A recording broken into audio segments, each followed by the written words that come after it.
Jamal Washington stood at the airline gate watching the flight attendant who had denied his son a meal just 10 minutes earlier now sobbing uncontrollably. Her manager's face had turned ashen white. You should have treated him like a human being before you learned who his father was. Before we dive into this shocking story of discrimination and justice, drop a comment letting me know where you're watching from. Hit that like and subscribe button if you believe everyone deserves to be treated with dignity regardless of their appearance. Now let's see how a simple flight turned into a career-ending nightmare for one prejudiced flight attendant. 12-year-old Jamal Washington carefully packed his carry-on bag, meticulously following the checklist his father had prepared.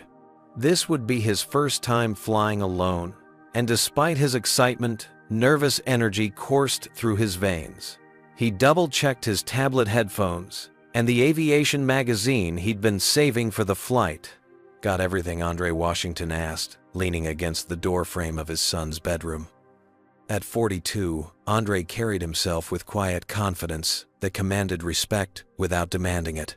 His casual attire, jeans, and a simple button-down shirt betrayed nothing of his status as CEO of Washington Technologies, one of the fastest-growing tech companies in America. "I think so, Dad," Jamal replied, zipping up his bag. "Are you sure you can't come with me today?" Jamal moved across the room and placed a hand on his son's shoulder. "I wish I could, buddy. This emergency meeting can't wait, but I'll be on the evening flight and meet you at the hotel tonight." The conference doesn't start until tomorrow morning.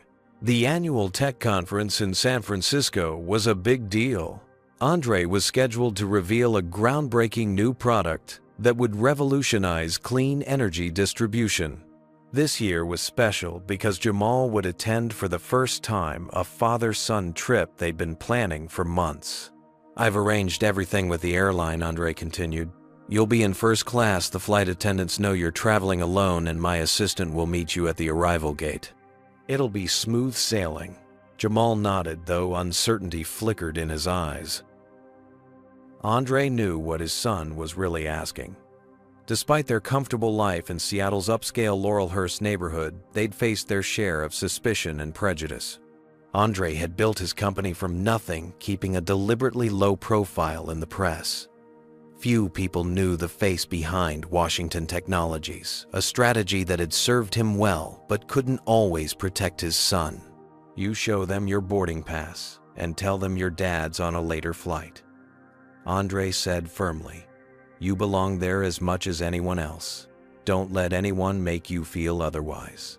It was a conversation they'd had many times before, like the incident at the neighborhood pool last summer when security questioned whether Jamal belonged there, or the time at the high-end electronics store when an employee followed Jamal around until Jamal appeared.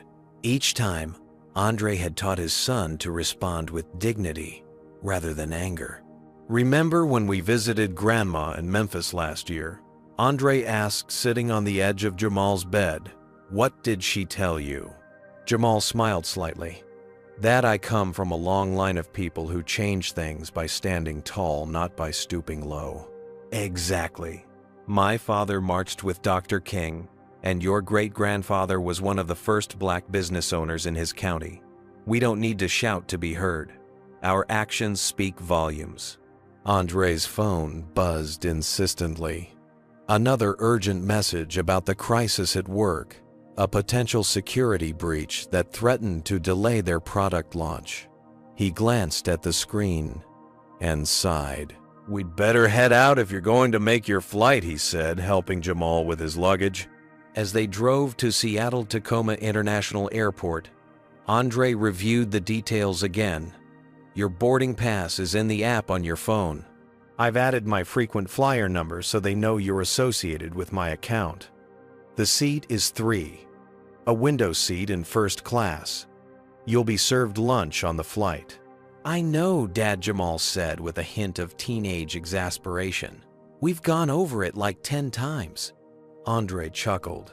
"Sorry, force of habit. I just want everything to go smoothly." At the airport drop-off, Jamal hugged his son tightly. "Call me when you land, okay? I'm just a phone call away if you need anything."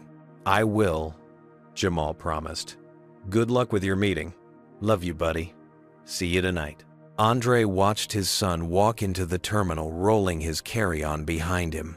Pride swelled in his chest at how grown-up Jamal looked, but it was tinged with a familiar worry that never quite went away. The knowledge that the world might not see his brilliant, kind-hearted boy the way he did. With a deep breath, he got back into his car and headed toward the office, unaware that in just a few hours, he would be racing back to this same airport under very different circumstances. Jamal settled into seat 3, carefully stowing his backpack under the seat in front of him. The first-class cabin of the Boeing 737 was pristine, with only 8 spacious seats arranged in 2 rows. He glanced around, taking in the details, with the fascination of someone experiencing something for the first time. A middle-aged white woman sat across the aisle, already absorbed in her laptop. "Excuse me, young man," a voice said beside him. Jamal looked up to see a flight attendant with blonde hair pulled back in a tight bun. Her name tag read Brenda Miller. Her smile didn't quite reach her eyes as she looked him over. "Are you sure you're in the right seat?" Jamal nodded politely. "Yes, ma'am. 3A. "This is first class," she said slowly, as if speaking to someone who might not understand. "Economy boarding will be later." "I know," Jamal replied, pulling out his phone to show her his boarding pass. "See seat 3A. Brenda glanced at the screen with a slight frown. "I see. And you're traveling alone." "My dad's coming on a later flight. We're meeting in San Francisco." She pursed her lips, but nodded curtly before moving on without another word. Jamal exhaled slowly, trying to dismiss the uncomfortable interaction. He'd promised his dad not to let these moments get to him. More passengers filtered into the first-class cabin. An older gentleman in a business suit took the aisle seat in Jamal's row, offering a brief nod before burying himself in financial documents. 2 rows behind a woman in her late 30s, with curly brown hair and kind eyes, caught Jamal looking around and smiled warmly at him. "First time in first class?" she asked. "Yes," Jamal admitted. "First time flying alone, too." "Well, you picked a good day for it. I'm Patricia, by the way." "Jamal. Nice to meet you, Jamal. I fly this route twice a month. If you need anything, just ask." The interaction lifted Jamal's spirits, but they sank again when Brenda returned, offering pre-flight beverages to the other passengers. When she reached Jamal, she seemed to hesitate. "Water, please," he said quietly. She nodded but served the businessman next to him and 2 other passengers before returning with Jamal's water, nearly sloshing it as she set it down without a napkin. Patricia noticed her eyebrows raising slightly as she watched the interaction. She caught Jamal's eye and gave him an encouraging smile. As the flight prepared for takeoff, Brenda completed safety demonstrations with professional efficiency. Once they were airborne, she began meal service preparations. Jamal watched as she consulted her tablet, confirming meal preferences with each passenger. "Chicken or pasta?" she asked the businessman beside Jamal with a bright smile. "Chicken, please," he replied, without looking up from his papers. She nodded and moved to the woman across the aisle. "Chicken or pasta, ma'am?" When she reached Jamal, her demeanor shifted subtly. "Did you pre-order a meal?" she asked, her tone suggesting she already knew the answer. "My dad arranged it when he booked the ticket," Jamal replied. "I think it was the chicken option." Brenda consulted her tablet with exaggerated thoroughness. "I don't see a meal order for this seat. Could you check again, please? It should be under Washington." "I've already checked," she said tersely. "There's nothing here. We don't have extra meals in first class." Jamal felt his cheeks warm as other passengers glanced over. "But my dad said—" "Look," Brenda interrupted, lowering her voice, but not enough to prevent others from hearing. "These meals are for confirmed first-class passengers. Perhaps there was a mix-up with your ticket." "I am a confirmed passenger," Jamal insisted, pulling out his phone again. "See, it says first class and it has the meal included." He pointed to the reservation details. Brenda barely glanced at the screen. That doesn't mean a meal was actually ordered. These things have to be arranged in advance. Patricia leaned forward from her seat. Excuse me, but isn't meal service included with all first-class tickets on this route? I've never had to pre-order. Brenda's smile tightened as she turned to Patricia. Yes, for regular first-class tickets, but there are different situations. The implication hung in the air. Jamal felt a knot forming in his stomach as he realized what she was suggesting. He'd seen that look before, the one that questioned whether he belonged, whether he'd somehow gotten something he didn't deserve. I have a regular first-class ticket, he said quietly. My dad paid for it. Well, regardless, Brenda replied with finality, I don't have a meal for you. I can see if there's something left in economy after we finish service here. She turned away, leaving Jamal sitting there as others received their steaming meals on real dishes with metal cutlery. The businessman next to him shifted uncomfortably but said nothing, creating more space between them. Jamal stared out the window, blinking rapidly to keep tears at bay. His father's words echoed in his mind. You belong there as much as anyone else. But in this moment, with his stomach growling and shame burning in his chest, those words felt hollow. 30,000 feet above the Rocky Mountains, the situation in first class was growing increasingly tense. Jamal sat rigidly in his seat, trying to appear unaffected, as the aroma of chicken and pasta dishes filled the cabin. Everyone else was eating, except him. Brenda returned to check on the other passengers. Is everything to your liking? She asked the businessman beside Jamal, who nodded while cutting into his chicken. When she passed Jamal without acknowledgement, Patricia spoke up. Excuse me, she called from her seat. The young man still hasn't received any food. It's been 20 minutes. Brenda's smile tightened.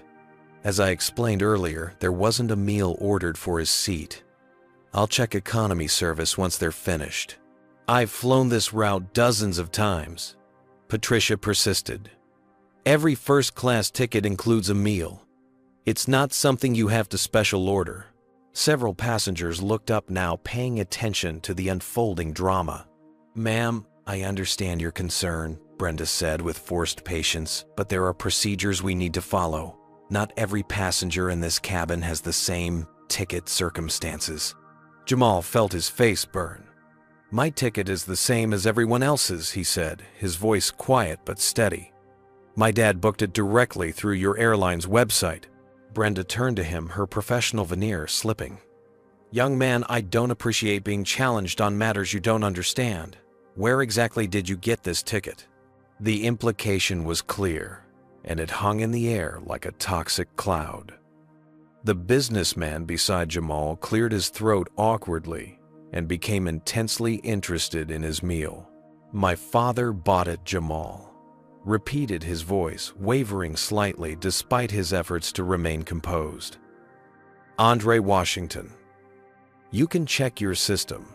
Look, Brenda said, leaning closer and lowering her voice to a harsh whisper, though still audible to nearby passengers. I don't know how you ended up in this seat, but first class has specific protocols. I can't just hand out meals to anyone who happens to be sitting here. Anyone, Patricia interjected, her voice sharp.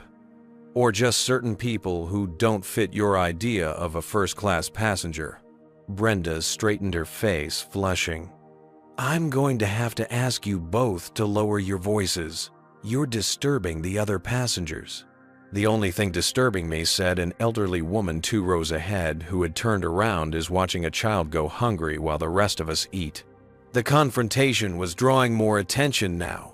Another flight attendant, his name tag read Marco Rodriguez, appeared at Brenda's side, his expression concerned. Is there a problem? He asked quietly. No problem, Brenda responded firmly. Just a misunderstanding about meal service that I'm handling. Marco glanced at Jamal, noticing his empty tray table. We don't have any extra first-class meals. That's not the issue, Brenda said tersely. The issue is whether this young man should be in this cabin at all. I'm not convinced his ticket is legitimate. Jamal felt a surge of both anger and humiliation. He had never been directly accused of lying before, at least not by an adult in a position of authority. His hands trembled slightly as he reached for his phone. "I'm calling my dad," he said. "Phones should be in airplane mode during flight," Brenda snapped. "The Wi-Fi is working," Jamal countered, pointing to the businessman beside him who was clearly using the in-flight internet. "And I need to talk to my father." "Perhaps we should check his reservation in the system," Marco suggested diplomatically. Brenda's eyes narrowed. "I've already verified there's no meal associated with this seat. And if he's so insistent, I'd like to see some ID matching the name on that ticket." For all we know, he could have found it or be using someone else's boarding pass. The accusation hung in the air. Several passengers exchanged uncomfortable glances. "I'm 12, Jamal said, his voice finally breaking. "I don't have a driver's license, but the boarding pass has my name on it. Jamal Washington." Patricia had pulled out her phone and was discreetly recording the interaction. When Brenda noticed, she became even more agitated. "Recording crew members is against airline policy," she declared. "I'm going to have to ask you to delete that immediately." "I'm documenting what appears to be discrimination against a minor," Patricia replied calmly. "I'm well within my rights." The word discrimination caused a visible ripple through the cabin. Brenda's face hardened. "That's a very serious accusation," she said. "One that could have consequences." "Yes," Patricia agreed. "It certainly could." Jamal had managed to connect to the in-flight Wi-Fi and was texting his father, his fingers flying across the screen as he explained what was happening. Tears threatened to spill over, but he held them back, remembering his father's words about dignity. "I'm going to speak to the captain about this disruption," Brenda announced. "In the meantime, I need you to move to an economy seat until we can verify your ticket status," she said to Jamal. "He's not going anywhere," Patricia interjected. "His boarding pass was scanned at the gate. If there was an issue with his ticket, it would have been flagged then." Marco looked increasingly uncomfortable with the situation. "Brenda, maybe we should." "You need to back me up here," Brenda hissed at him. "This is about maintaining standards in first class."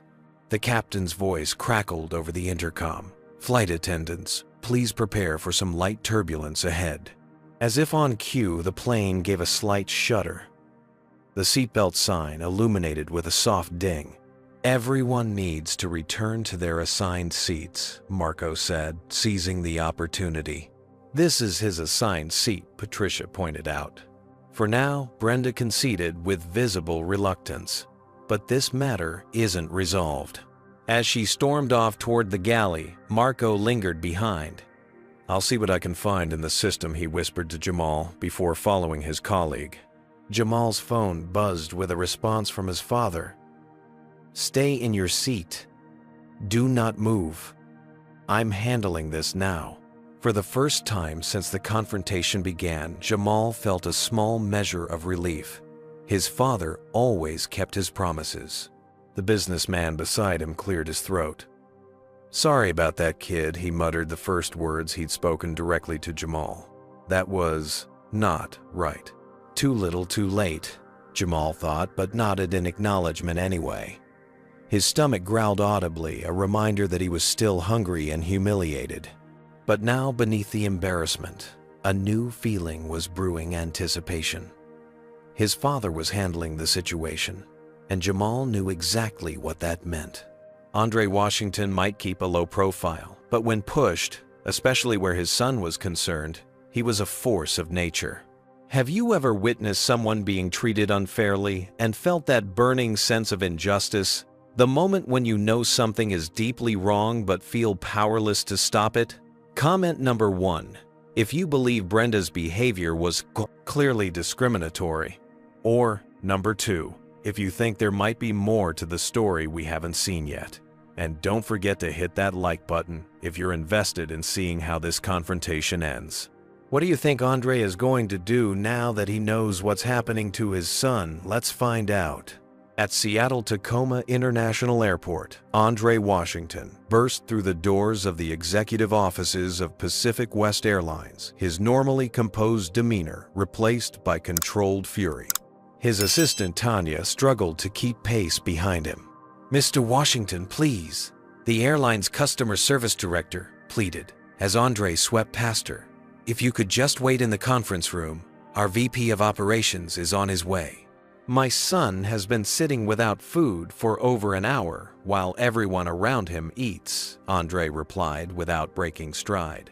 "He's been humiliated, accused of lying, and threatened with removal from his legitimate seat." "I'm not waiting for anyone." Back on the aircraft, tension continued to simmer.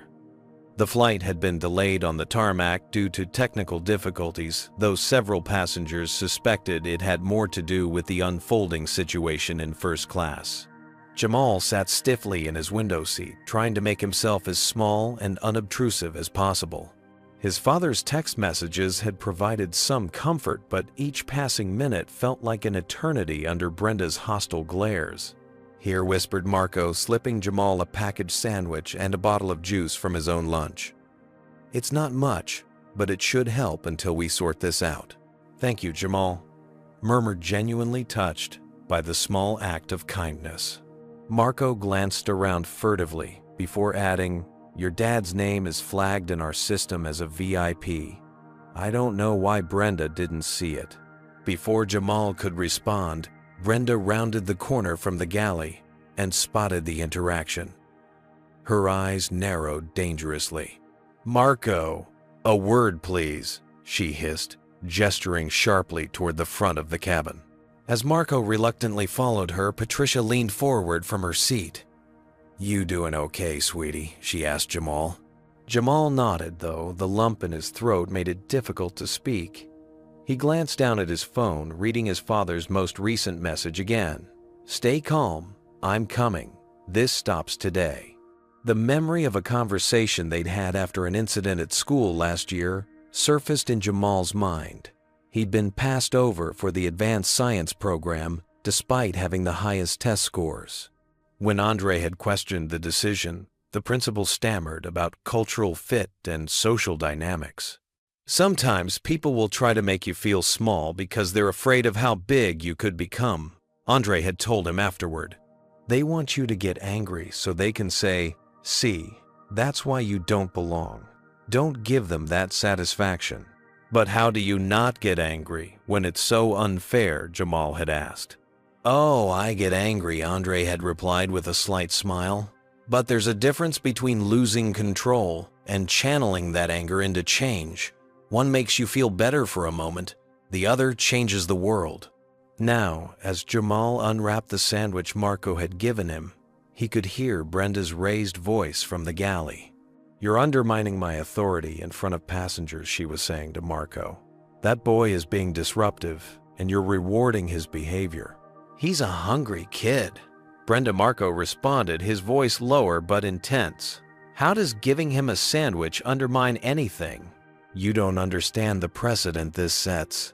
First class has standards." "This isn't about standards," Marco interrupted. "You've been targeting him since before takeoff. I've watched you serve every single person in this cabin except him." "Are you accusing me of something?" Brenda's voice was dangerous. "I'm saying you should think very carefully about how you're handling this situation." Their argument was interrupted by the captain's voice over the intercom. "Ladies and gentlemen, I apologize for the continued delay. We've been informed that a company executive is boarding to address a situation. We should be underway shortly." A ripple of murmurs spread through the cabin. Patricia caught Jamal's eye and gave him a thumbs up. Even the businessman beside him sat up straighter, suddenly alert. Brenda emerged from the galley, her face flushed, but wearing a tight professional smile. "Nothing to be concerned about," she announced to the cabin. "Just a routine check before we depart." As she passed Jamal's seat, she accidentally bumped his armrest, causing water to spill across his tray. "Oh, I'm so sorry," she said with transparent insincerity, dropping a single napkin onto the puddle before continuing down the aisle. Patricia gasped audibly. "That's it," she muttered, standing up. "Excuse me," she called after Brenda. That was clearly deliberate. Brenda turned slowly. "I'm sorry. You deliberately spilled water on that child's tray. I've been watching you single him out since boarding, and I've had enough." Other passengers were watching now, the earlier discomfort giving way to open concern. An older man across the aisle shook his head disapprovingly at Brenda. "Ma'am, please, return to your seat," Brenda said, her voice tight. "We're experiencing a delay, and for safety reasons." She never finished her sentence because at that moment the cabin door reopened. Standing in the doorway was Jamal Washington, flanked by two airline executives in suits who looked as though they'd rather be anywhere else. Jamal's face lit up. "Dad." Andre's eyes found his son immediately taking in the wet tray table, the hastily given sandwich, and Jamal's obvious distress. His expression hardened as his gaze shifted to Brenda, who was staring at him in confusion. "Sir, you can't be on this aircraft," she began. "We're preparing for departure and—" "Are you Brenda Miller?" Andre interrupted, his voice calm, but carrying an unmistakable edge. She straightened, adjusting her uniform jacket. "Yes, I'm the lead flight attendant for this cabin. And, as I was saying, my name is Jamal Washington. That boy you've been refusing to feed, accusing of lying and threatening to remove from his seat, that's my son." The color drained from Brenda's face as the implications began to dawn on her. Behind Andre, one of the executives stepped forward. "Miss Miller, Mr. Washington is the CEO of Washington Technologies. His company books over $30 million in corporate travel with Pacific West annually." A collective intake of breath swept through the cabin. The businessman next to Jamal suddenly looked as though he might be ill. "There seems to have been a misunderstanding," Brenda stammered, her confident demeanor crumbling. "I was simply following protocol for what?" Andre asked, stepping closer. "For children traveling alone in first class. Or just for black children?" The question hung in the air like a thunderclap. No one moved. No one spoke. And in that moment of perfect, damning silence, Jamal realized that sometimes justice didn't come from shouting or fighting. Sometimes it came simply from speaking the truth and forcing others to hear it. Jamal Washington moved through the first-class cabin with deliberate steps, his presence commanding attention without effort. Behind him, two airline executives followed like anxious shadows. A balding man in his 50s, who had introduced himself as Howard Mitchell, VP of Operations, and a younger woman named Janet Chen, Director of Customer Experience. Passengers straightened in their seats, several recognizing the name Washington Technologies, even if they hadn't immediately placed the man himself. The company's revolutionary sustainable energy solutions and cutting-edge AI systems had been making headlines for years, though Andre had carefully maintained a low public profile. As he reached Jamal's row, Andre placed a gentle hand on his son's shoulder. "Are you okay?" he asked quietly. Jamal nodded, relief washing over his features. "Yeah, I'm okay now." Andre took in the scene, the half-eaten sandwich Marco had smuggled to him, the damp napkin from the water Brenda had spilled, the obvious distress in his son's eyes despite his brave front. Each detail fueled the controlled anger simmering beneath his composed exterior. Brenda stood frozen several feet away, her earlier confidence evaporated. "Mr. Washington," she began, her voice higher than normal. "There's clearly been a misunderstanding. If I'd known who—" "That's exactly the problem." Andre cut her off, his voice level, but carrying throughout the now silent cabin. "You shouldn't need to know who to treat a passenger, any passenger, with basic dignity and respect." The businessman beside Jamal cleared his throat awkwardly. "Sir, if you'd like to take my seat, I'd be happy to move." Andre regarded him coolly. "Were you sitting here when my son was denied a meal and accused of not belonging in this cabin?" The man's face flushed. Yes, but I didn't realize." "Then I think you're exactly where you should be, Andre replied, with a front row seat to the consequences of your silence. Howard Mitchell stepped forward, desperation evident in his voice. Mr. Washington, on behalf of Pacific West Airlines, I want to extend our sincerest apologies for this unacceptable situation. We would like to offer you and your son compensation in the form of— I'm not interested in free miles or flight vouchers, Andre interrupted. What I want is accountability. He turned to Brenda, whose complexion had taken on an ashen quality. You asked my son for ID, questioning the legitimacy of his ticket. May I see your employee ID, please? The request was reasonable but pointed. Brenda fumbled with the badge hanging around her neck, holding it out with a trembling hand.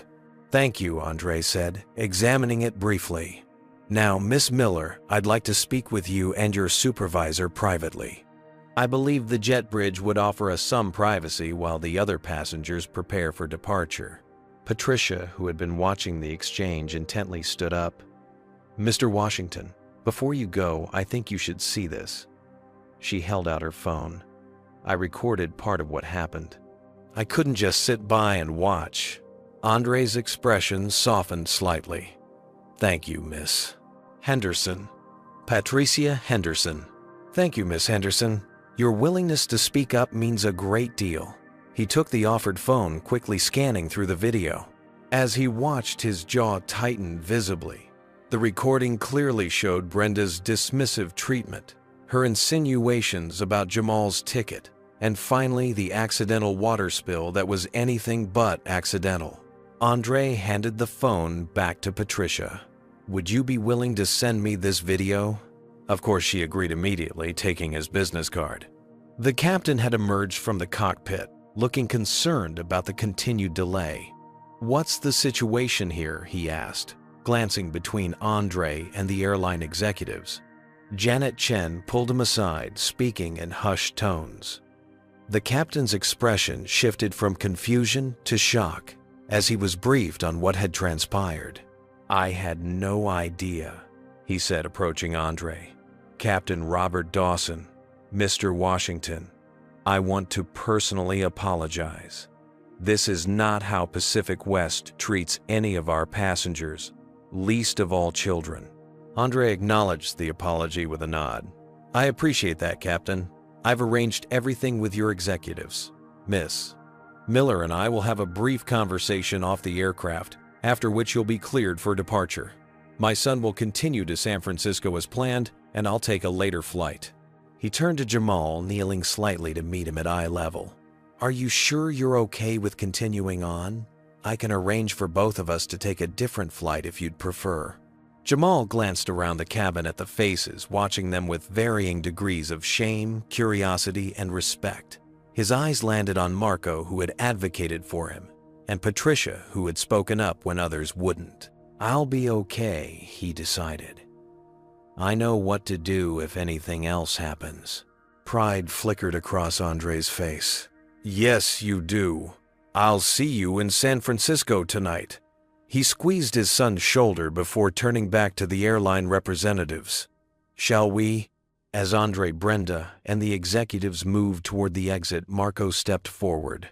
Mr. Washington, for what it's worth, your son handled himself with incredible maturity. You should be proud. I am, Andre replied. Every day. He glanced at Brenda. Let's go. The group exited to the jet bridge, leaving behind a cabin full of passengers processing what they had witnessed. The businessman beside Jamal stared straight ahead, avoiding eye contact with anyone. Patricia returned to her seat with a satisfied expression, while Marco immediately went to the galley, returning moments later with a proper first-class meal for Jamal. It might be a little cold, he apologized, setting it down, but it's better than a sandwich. Thank you, Jamal said sincerely, for everything. As he began to eat, Jamal noticed the subtle shift in how people were looking at him now. The earlier suspicion and discomfort had been replaced by something else. Respect, perhaps, or the awkward awareness that comes when people realize they've been complicit in something shameful. He thought about texting his father but decided against it. Whatever conversation was happening on that jet bridge, Jamal knew his father didn't need any distractions. Andre Washington was methodical and thorough in everything he did, especially when it came to standing up for what was right. Instead, Jamal turned his attention to the window watching ground crew members scurry about below. He didn't need to witness the conversation to know its outcome. His father had taught him that justice doesn't always need an audience. Sometimes it just needs to be done. On the jet bridge, away from the eyes and ears of passengers, Andre Washington stood with a stillness that belied the intensity of his focus. Across from him, Brenda Miller shifted uncomfortably, flanked by Howard Mitchell and Janet Chen. The narrow space normally used only for passenger boarding now served as an impromptu tribunal. Let's be very clear about what happened today. Andre began, his voice measured. My son, a 12-year-old child traveling alone for the first time, was denied a meal that was included with his ticket. He was repeatedly questioned about the legitimacy of his presence in first class. He was threatened with removal from his seat. And when he didn't react with the anger or defensiveness you seemed to be trying to provoke, you deliberately spilled water on him. Brenda's gaze darted between Andre and her superiors. Sir, I assure you, I was simply following what Andre interrupted sharply. What policy states that a child with a valid first-class ticket should be treated differently than other passengers? It's not about his age, Brenda protested weakly. There appeared to be an irregularity with his ticket, and I was. What irregularity? Andre pressed. His boarding pass was scanned at the gate without issue. His name appears on the manifest. The only irregularity I can see is that my son doesn't fit your mental image of who belongs in first class. Howard Mitchell cleared his throat nervously. Mr. Washington, I want to assure you that Pacific West has strict anti-discrimination policies. What you're suggesting— I'm not suggesting anything, Andre said firmly. I'm stating facts that are backed up by video evidence and multiple witness accounts. Now, I've arranged with your CEO to handle this situation without immediate public exposure, but that courtesy is contingent on seeing genuine accountability. He turned back to Brenda. Miss Miller, have you had other complaints filed against you regarding your treatment of passengers? Brenda's face flushed. I don't see how that's relevant to— Miss Miller has had 3 formal complaints in the past 18 months, Janet Chen interjected, consulting her tablet. 2 involved allegations of differential treatment of minority passengers. Andre nodded, unsurprised. And what was done about these complaints? Howard Mitchell shifted uncomfortably. There were sensitivity training sessions and a formal warning. Clearly not enough, Andre observed coldly. Mr. Washington, Brenda said, her voice suddenly trembling. I have been with this airline for 15 years. I'm a single mother with 2 children to support. I admit I may have made some assumptions today, but I never intended to. Miss Miller, Andre interrupted. I grew up with a single mother who worked 2 jobs to keep food on our table. I understand financial hardship better than you might think. But that background didn't give her or me license to treat others as less than human. And it doesn't excuse what you did today. He turned to face the executives directly. Here's what's going to happen. 1 Miss Miller will be removed from this flight immediately. Mitchell nodded quickly. Already arranged. A replacement is standing by. 2. Andre continued. I expect a full internal investigation into not just today's incident, but the pattern of behavior evidenced by those previous complaints. 3. I want a comprehensive review and overhaul of your diversity training programs with input from external experts. Janet Chen was typing rapidly on her tablet. We can absolutely commit to that, Mr. Washington. And 4, Andre said, I want this resolved without my son being further traumatized. He doesn't need to be interviewed or questioned. Patricia Henderson's video and the statements from other passengers and crew members should be more than sufficient. Agreed, Mitchell said quickly. We'll handle this with the utmost discretion. Brenda's composure finally cracked. You're going to ruin my career over one misunderstanding, she said, tears welling in her eyes. How is that fair? Andre regarded her thoughtfully. Miss Miller, you had multiple opportunities to correct your misunderstanding when my son showed you his boarding pass, when other passengers questioned your actions, when your colleague tried to intervene. Instead, you doubled down, escalating to the point of deliberately humiliating a child. He leaned in slightly, his voice quiet but intense. Now you're facing consequences, and suddenly you're concerned about fairness. I wonder if at any point today you considered what was fair to my son. Brenda's tears spilled over, streaking her makeup as she struggled to maintain her composure. Andre straightened, addressing the executives again. Washington Technologies currently books all corporate travel through Pacific West. That contract is up for renewal next month. I'll be watching very closely to see how this situation is handled. The implication was clear. $30 million in annual business hung in the balance. Howard Mitchell nodded vigorously. We understand completely, Mr. Washington. I can assure you this matter has our highest priority. Good, Andre replied. Because this isn't just about my son. It's about every child who doesn't look like what some people think wealth or privilege should look like. It's about every passenger who has been made to feel they don't belong because of assumptions based on their appearance.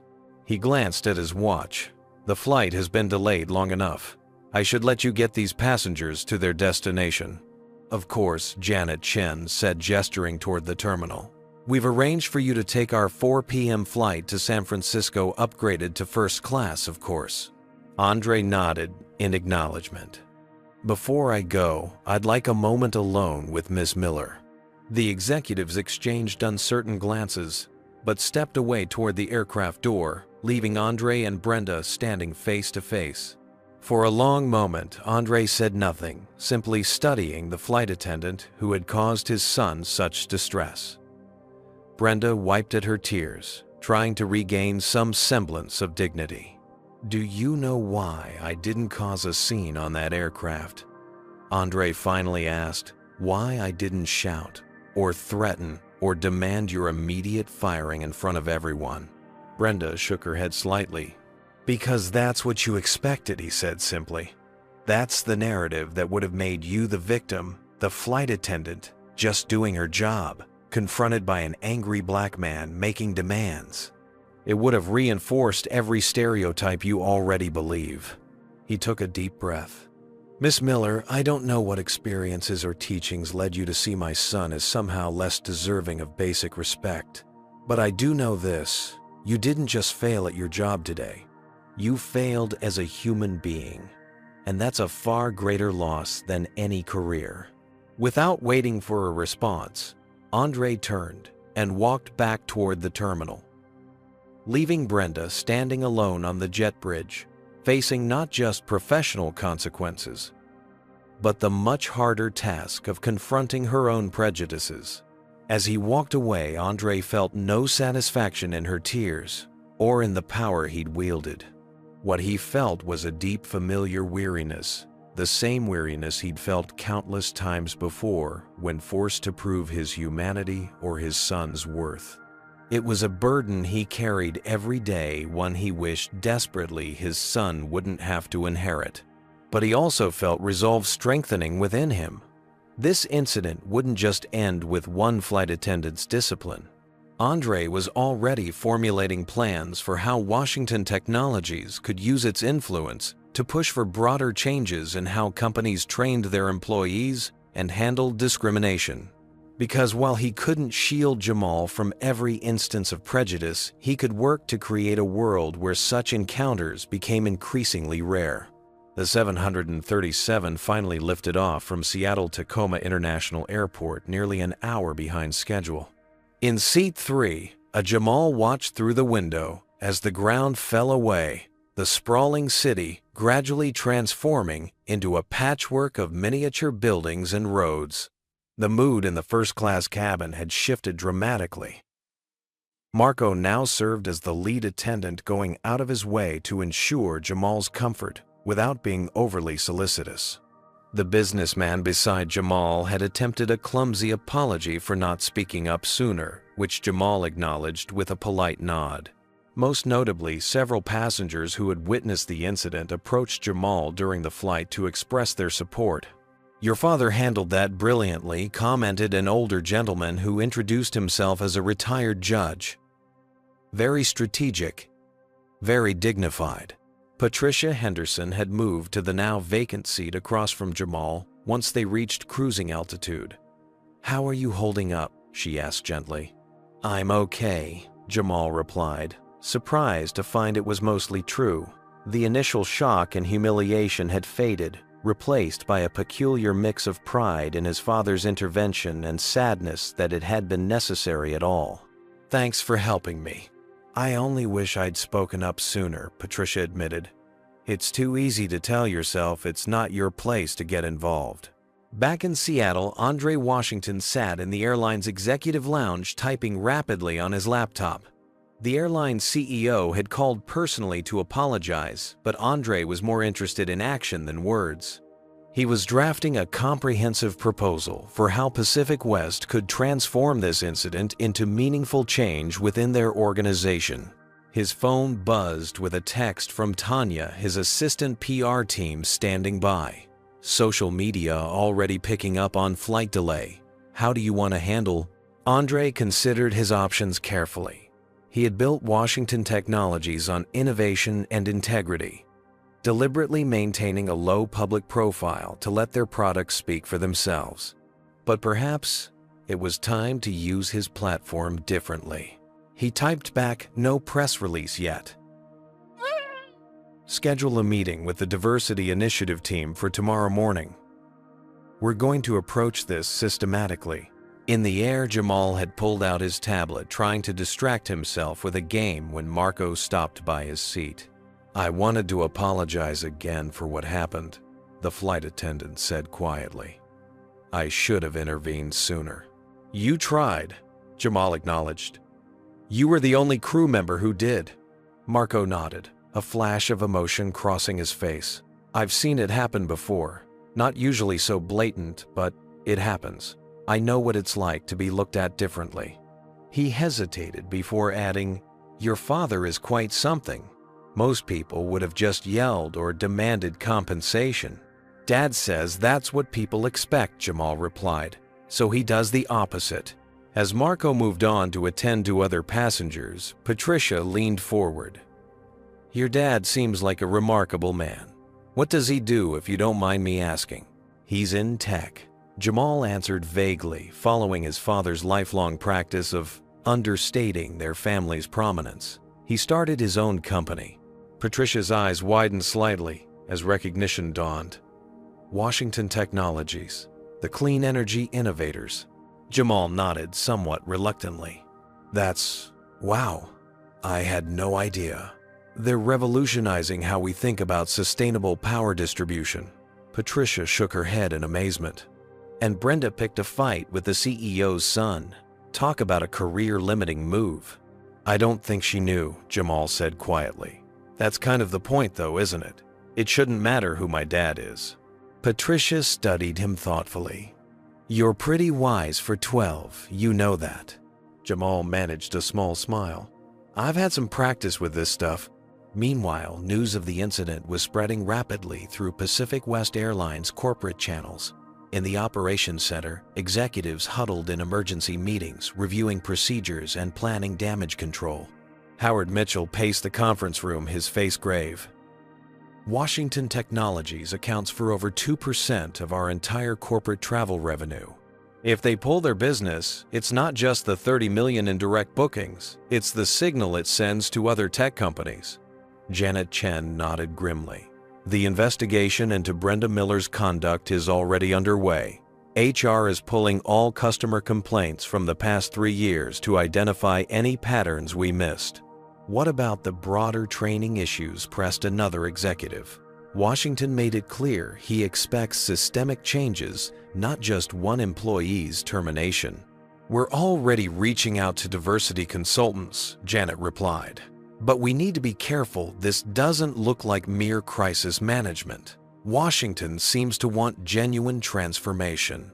In first class, as the flight progressed toward San Francisco, Jamal gradually relaxed enough to eat the meal Marco had served him and even dozed off briefly. He was awakened by the captain's announcement that they were beginning their descent. Patricia, who had returned to her original seat for landing, caught his eye and gave him an encouraging smile. The businessman beside him had barely spoken another word for the entire flight, seemingly lost in his own thoughts, or perhaps his own guilt. As the plane touched down at San Francisco International Airport, Jamal felt his phone buzz with a text from his father. Landed in SF.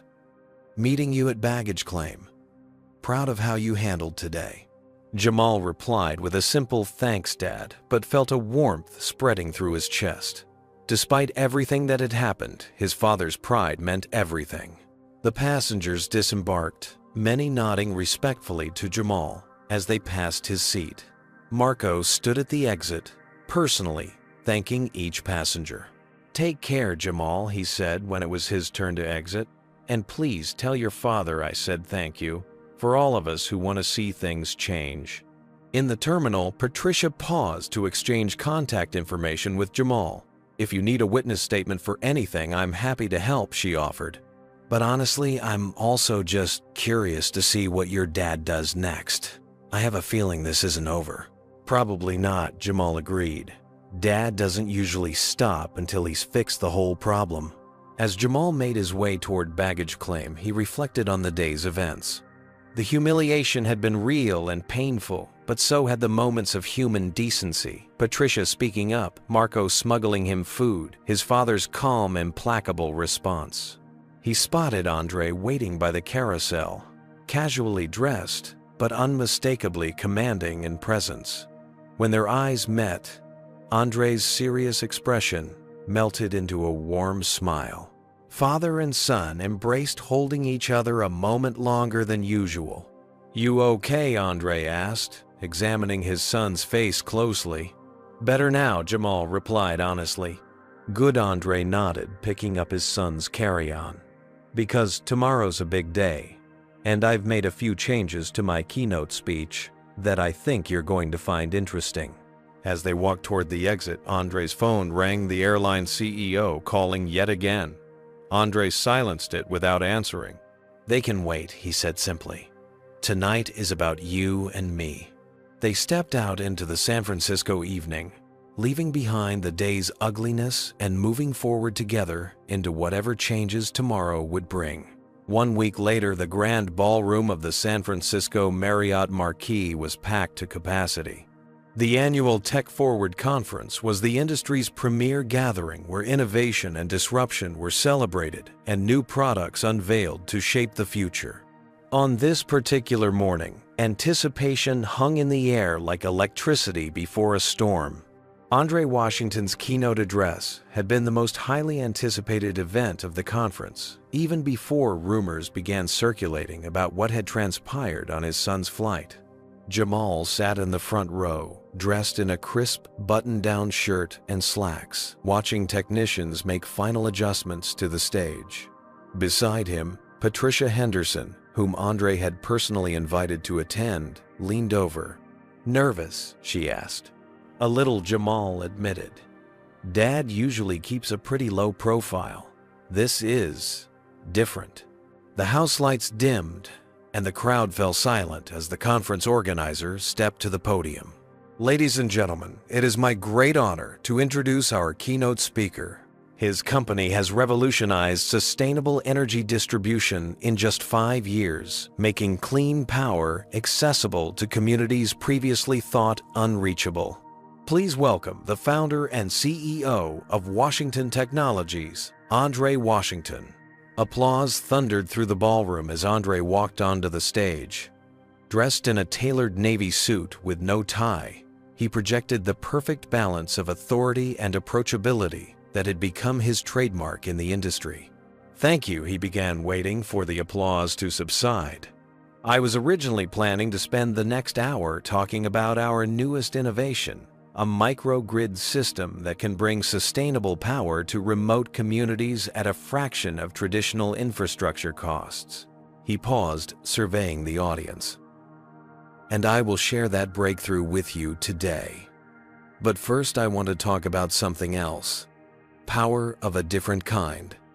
The power of position of privilege and of choice." A murmur rippled through the crowd. This was not the typical tech keynote. "1 week ago, Andre continued, my 12-year-old son was flying to this very conference. He was denied a meal in first class, accused of not belonging there, and subjected to escalating hostility from an airline employee who made assumptions based solely on his appearance." The room fell completely silent. Many of you have heard rumors about this incident. Some details have leaked to industry blogs. Today, I want to address it directly, not to shame the airline involved, but because it highlights issues that extend far beyond one flight or one company. On the massive screens flanking the stage slides appeared showing statistics on discrimination in customer service environments across industries. These incidents aren't isolated anomalies. Andre explained, his voice steady and measured. "They're symptoms of systemic problems that persist even in our supposedly progressive era. And yes, even in our supposedly progressive industry." He clicked to the next slide, displaying diversity statistics for major tech companies, including his own. At Washington Technologies, we're better than average on these metrics, but better than average isn't good enough. Not even close. Jamal watched from the front row, pride swelling in his chest. This was his father's element, taking complex problems and breaking them down into actionable solutions. "Today, I'm announcing 3 initiatives," Andre continued. First, Washington Technologies is partnering with Pacific West Airlines to develop a comprehensive anti-discrimination training program that will be made freely available to any company that wishes to implement it. Surprised murmurs spread through the audience. Few had expected Andre to partner with the very airline that had discriminated against his son. Second, we're establishing the Equality in Innovation Scholarship to support minority students pursuing careers in STEM fields, with a particular focus on communities with limited access to technology education. The screens displayed the details of the scholarship program, including its impressive initial funding of $10 million. And third, Andre paused, looking directly at Jamal. "We're launching a new division within Washington. Technologies focus specifically on developing tools that help businesses identify and address unconscious bias in their customer interactions." As Andre elaborated on each initiative, industry leaders in the audience were already typing furiously on their devices, recognizing both the ethical and business opportunities these programs presented.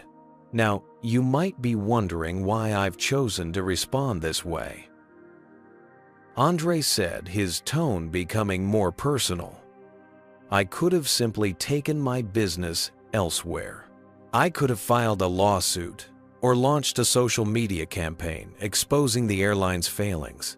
He stepped away from the podium, moving to the center of the stage. But those responses would address only the symptom, not the disease. They might satisfy a desire for retribution, but they wouldn't create lasting change. The room was completely still, hundreds of industry leaders hanging on his every word.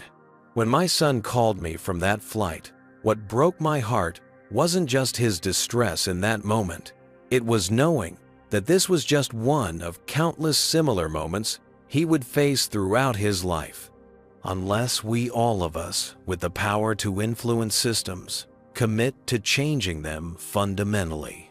Andre gestured to Jamal in the front row. "My son handled himself with remarkable dignity that day. And now, I'd like to invite him to join me on stage to help announce our new microgrid technology, which, after all, is really about bringing power to those who have traditionally been denied access to it." The audience erupted in applause as Jamal made his way up to the stage, slightly hesitant, but standing tall as he joined his father in the spotlight. What followed was a masterful presentation of Washington Technology's groundbreaking new system, with Andre and Jamal smoothly trading technical explanations and real-world applications. The young boy's evident expertise and articulate delivery quietly challenged any lingering preconceptions about what a tech prodigy might look like. When the presentation concluded, the standing ovation lasted nearly 5 minutes. Industry leaders lined up to speak with both Andre and Jamal, many openly committing their companies to participate in the new initiatives. Pacific West Airlines CEO, who had attended the keynote, personally approached Andre as the crowd began to disperse. "The first phase of the training program has already been implemented," he reported. "And we've made significant changes to our hiring and evaluation procedures." "Good start," Andre acknowledged. "But the real test will be sustainable long-term transformation." "Understood," the CEO nodded. "By the way, Miss Miller has been terminated effective immediately." Andre's expression remained neutral, and the broader audit of similar complaints in progress. "The preliminary findings are concerning. We have work to do." "We all do," Andre replied simply. Later that afternoon, as father and son enjoyed a rare moment of quiet in their hotel suite, Jamal broached the question that had been on his mind throughout the keynote. "Dad, you never told me what happened to Brenda, the flight attendant. Did she get fired?" Andre set down his tablet and regarded his son thoughtfully. "Yes, she did. The airline found a pattern of similar behavior in her record." Jamal absorbed this information silently for a moment. "Do you think she'll learn from this change?" "I don't know," Andre admitted. "People can change, but they have to want to. What I do know is that she won't have the opportunity to treat another child the way she treated you. At least, not in that position of authority." "I keep thinking about what you always say about dignity being more powerful than anger," Jamal said. "I tried to remember that on the plane." Andre moved to sit beside his son on the couch. "You did more than remember it. You lived it. I saw the video Patricia took. You conducted yourself with more maturity than most adults would have in that situation." "I was still scared," Jamal confessed, "and embarrassed." "Of course you were," Andre said gently. "Feeling those emotions doesn't diminish your dignity. How you respond to them is what matters." Jamal leaned against his father's shoulder, suddenly looking very much like the 12-year-old boy he was, rather than the poised young presenter from the conference stage. "Today was pretty cool," he said. "The way people listened when we talked about the microgrid system." "That's because you know what you're talking about," Andre replied with a smile. "Knowledge has power that can't be taken away by anyone's assumptions or prejudices." Outside their window, the San Francisco skyline glittered in the fading afternoon light. A city built on innovation and disruption, now being challenged to disrupt its own comfortable patterns of thinking. The incident on the plane had been painful, but as Jamal looked up at his father, he realized something important. They had transformed that pain into purpose. And in doing so, they'd created ripples that would extend far beyond one flight, one airline, or even one industry. Sometimes, Jamal reflected, justice wasn't just about ending one person's career. Sometimes it was about beginning a whole new chapter for countless others. 6 months later, Jamal Washington stood in the spacious atrium of Pacific West Airlines corporate headquarters in Seattle, nervously adjusting the collar of his button-down shirt. Around him, 25 high school students from diverse backgrounds chatted excitedly, all participants in the newly established Aviation Futures Scholarship Program. "Ready for this?" Andre asked, appearing beside his son with 2 visitor badges. Jamal nodded, taking a deep breath. "I think so." Today marked the official launch of the program. Jamal had helped design an initiative providing mentorship, training, and college scholarships to young people interested in aviation careers, with special emphasis on reaching communities traditionally underrepresented in the industry. As they checked in at the security desk, a familiar face approached Marco Rodriguez, now sporting a new name badge, identifying him as Diversity Training Coordinator. "Mr. Washington Jamal," he greeted them warmly. "Everything's set up in the conference center. The CEO is already there, along with the student ambassadors and media representatives." As they walked through the building, Jamal noticed how employees reacted to his father with respectful nods and occasionally awed whispers. In the 6 months since the incident, Andre Washington had become a more public figure, leveraging his influence to advocate for systemic changes across multiple industries. The Washington Technologies and Pacific West Partnership had evolved into a model program studied by business schools and diversity consultants nationwide. What had begun as a response to discrimination had transformed into a blueprint for corporate responsibility and meaningful inclusion. "Have you heard anything about Brenda Jamal?" asked Marco quietly as they rode the elevator to the conference level. Marco glanced at Andre, who gave a slight nod indicating it was okay to discuss. "Actually, yes," Marco replied. After she was terminated, she took a position with the Community Reconciliation Project, a nonprofit focused on addressing bias and discrimination. She's part of their speaking program now, sharing her story as a cautionary tale. Jamal absorbed this information thoughtfully, so she's trying to help others learn from her mistakes. "It appears that way," Marco acknowledged. "People can surprise you sometimes, both in disappointing ways and in how they recover from those disappointments." The elevator doors opened to reveal a bustling scene. The conference center had been transformed for the occasion, with displays highlighting the scholarship program and its goals. News crews set up cameras near a small stage while airline executives mingled with educators and community leaders. Patricia Henderson waved from across the room where she was chatting with a group of students. After the incident, she had maintained contact with the Washingtons, eventually accepting Andre's offer to serve on the scholarship program's advisory board. "There he is," Patricia called out, gesturing Jamal over. "Everyone, this is Jamal Washington, the young man who inspired this entire program." Jamal felt his face warm at the attention, but stepped forward confidently. "It wasn't just me," he clarified. "It took a lot of people speaking up and working together to make this happen." One of the scholarship recipients, a 15-year-old girl named Zoe, looked at him curiously. "Is it true that you designed part of the selection process?" Jamal nodded. "I suggested that applicants shouldn't be judged just on grades or test scores, but on how they've overcome challenges. Sometimes the most important qualities don't show up on a transcript." As the students continued asking questions, Andre stepped aside to speak with the airline's CEO, Howard Mitchell, who had managed to weather the crisis by demonstrating genuine commitment to institutional change. "The diversity audit is complete," Mitchell reported.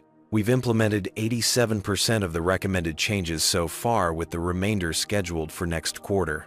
Customer satisfaction scores among minority passengers are up 12 points since January." Andre nodded approvingly. "And the training program.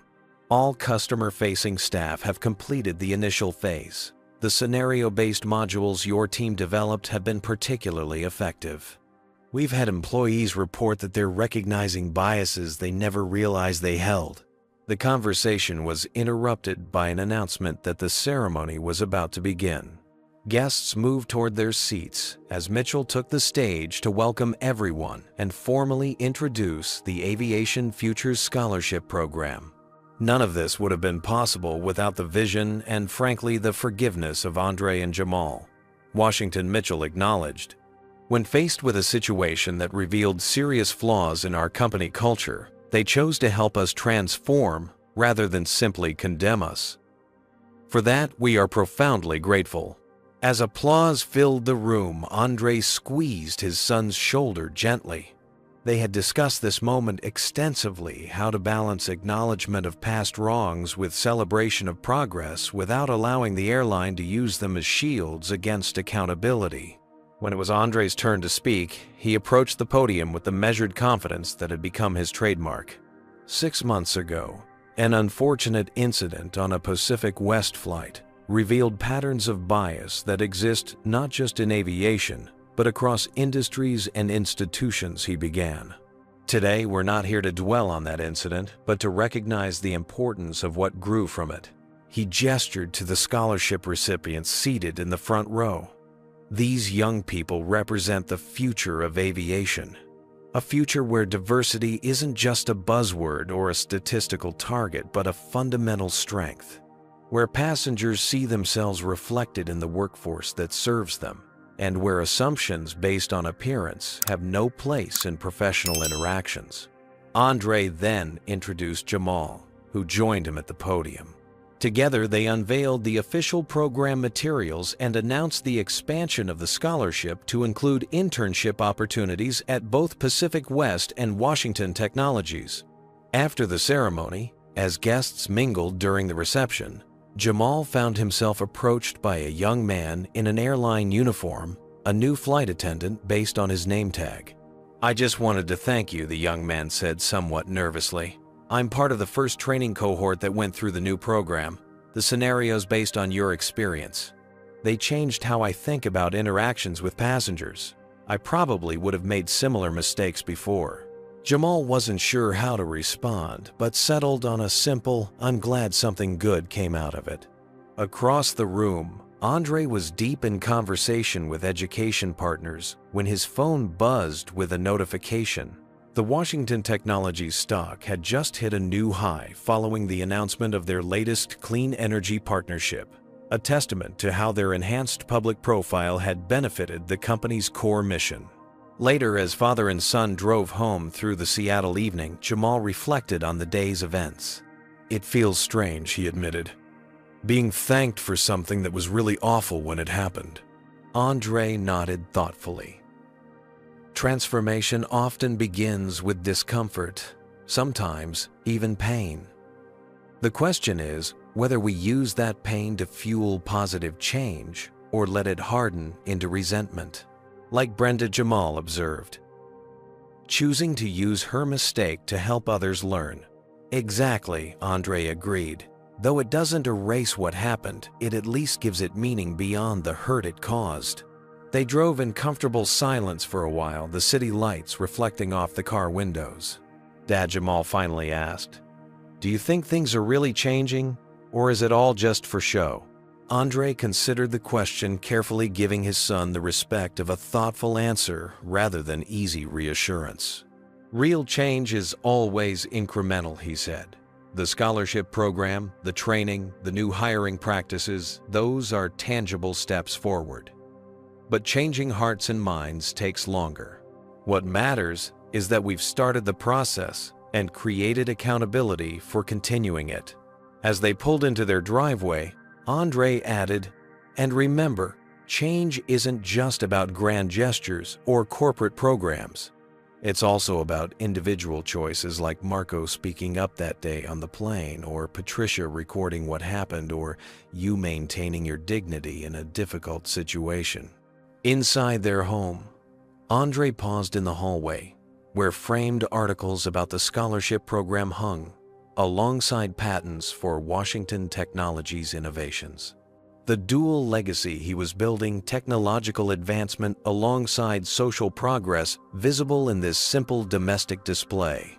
"You know," he said to Jamal, "my father used to tell me that justice isn't always about punishment.